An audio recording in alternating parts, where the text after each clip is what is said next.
Киелі кітапта даналық жайлы әдебиет деп аталатын 3 жазба бар. Нақыл сөздер, даналықты уағыздаушы және Аюб.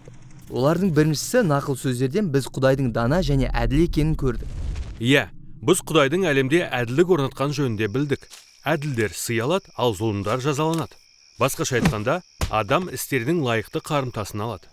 Бірақ содан кейін біз даналықты уағыздаушыны кездестірдік.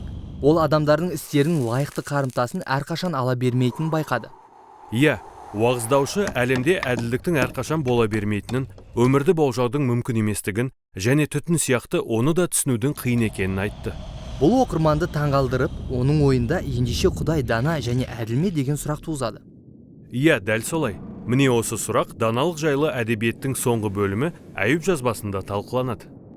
Ендеше соған назар аударайық. Аюб жазбасы көкте, жаратқан иенің алдында болған қызық әңгімеден басталады.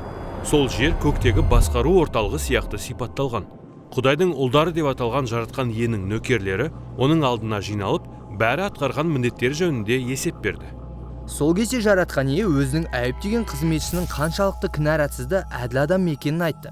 Сонда Құдайдың нөкерлерінің арасынан бір кейіпкер жаратқан иенің алдына барды. Ол еврейше Сатан деп аталады. Сатан? Ол кім? Бұл сөздің түпкі мағынасы қарсылас, айыптаушы дегенді білдіреді. Ол қазақша шайтан деп аталады.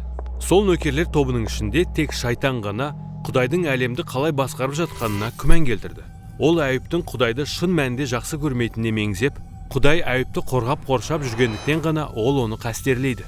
Егер Құдай Аюбтен оған берген жақсылықтарын алып қойса, біз оның шынайы келбетін көрер едік, деп жала жапты. Демек шайтан Аюбты өз пайдасын ғана ойлайтын жөнде айыптады ма?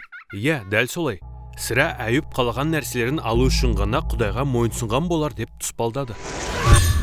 Сондықтан Құдай шайтанға Аюбты азапты сынақтан өткізуге жол берді. Осылайша Аюб барлық баласынан және өзіне маңызды болған нәрсенің бәрінен айырылды. Бұл жойқын соққы болды. Әділ Аюб мұның ешқайсына лайық емес еді. Мұны ұмытпайық, Құдайдың өзі солай айтқан. Бір таңғаларлығы, Аюб ауыр азап шегіп жатса да Құдайды мадақтады. Әйтеуір ол жазбаның бірінші және екінші тарауларында солай істеді. Бірақ кейін біз үшінші тараудан оның шынымен не сезінгенін білеміз. Онда Аюб өлең жолдарымен өзінің күйзелісін ашық білдірді. Бұл өзінің дүниеге келген күнін қарғайтын көлемдірек өлең. Осыдан кейін Аюбты жұбату үшін оның бірнеше досы келді. Олардың бәрі оған мынадай ойларын білдірді. Аюб, сен сондай жазаға лайық болуың үшін бір қорқынышты күнә жасаған болуың керек. Өйткені біз Құдайдың әділ екенін білеміз. Және дүниедегі жағдайлардың Құдайдың әділдігі мен әділетіне сай реттелгеніне де сенімдіміз. Демек сен өзіңе лайықты жаза тартып жатқан болуың керек. Ал осыдан кейінгі 34 тарауда Аюб пен оның достары өте тығыз еврей поэзиясын қолданып, бір-бірімен айтысады. Оның достары Құдайдың не себепті мұндай азапты жіберген жөнінде көп болжам жасады. Олар тіпті Аюб жасаған болуы керек күнәлардың тізімдерін ұсынды. Әйтсе де әрбір айыптаудан кейін Аюб өзінің кінәсіздігін айтып қорғанды. Аюб шынымен де күнәсіз болды. Иә, ол кінәратсыз еді. Сонымен қатар Аюбтың сезімдері біресе жоғары өрлеп, біресе төмен құлдырады. Кейбір сәттерде Аюб жаратқан иенің әлі де дана және әділ екеніне сенімдеді. Иә, бірақ басқа сәттерде ол Құдайдың ізгілігіне күмәндана қарады. Ол тіпті Құдай маған назар аудармайды, оны таба алмай жүрмін деп те шағымданды. Сондықтан талқылаудың соңында Аюб жаратқан иенің келіп, өзінің істерін түсіндіруін талап етті. Ал жаратқан ие солай істеді де. Жаратқан ие үлкен құйын түрінде келді. Алайда ол Аюбке тікелей жауап бермеді. Ол Аюбке шайтанмен болған әңгіме туралы да айтпады. Иә, жаратқан ие мүлдем басқа нәрсе істеді.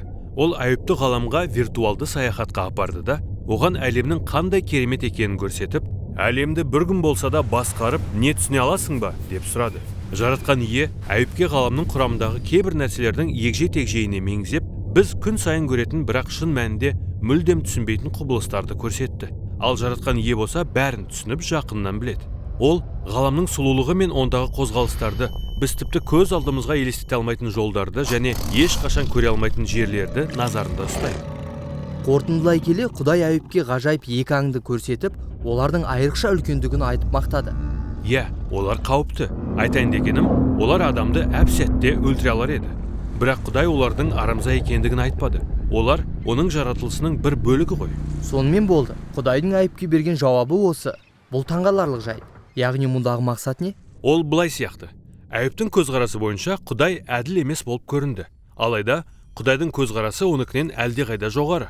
Ол шешім қабылдап әрекет еткенде ғаламдағы өте күрделі жайттардың бәрін назарында ұстайды. Құдайдың даналығым деп атағаны осы. Демек Айыптың Құдайдан өзін қорғауын сұрауы шын мәнінде ақмақтық болып шығады. Айып мұндай күрделілікті түсінуге тырысса да түсіне алмады. Сонда мұның қорытындысы қандай? Айып соңында кішіпейілділікке үйренді. Ол неліктен азап шеккені жайлы мүлдем білмеді.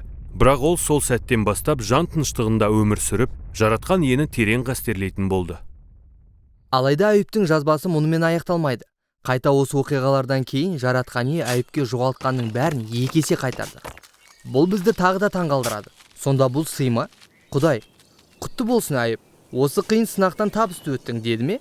Жоқ, меніңше жазбаның басты мазмұны Айыптың өзіндегінің бәрін жоғалтқаны жаза емес. Сондықтан оның сол нәрселерді қайтарып алуы да сый емес. Онда ол соларды неге қайтарып алды? Құдай өзінің даналығымен Айыпке сый беруді ойғарған сияқты. Ал біз мұның неге екенін білмейміз. Бірақ біз білетін нәрсе, Айып енді қандай жақсылық не жамандық көрсе де, Құдайдың даналығына сене алатын адамға айналды. Сонымен бұл Айып жазбасының және даналық жайлы әдебиет топтамасының соңы. Киелі кітаптағы даналық жайлы жазбалар тамаша. Олардың әрқайсысы нағыз игілікті өмірге деген бірегей көзқарасты ұсынады.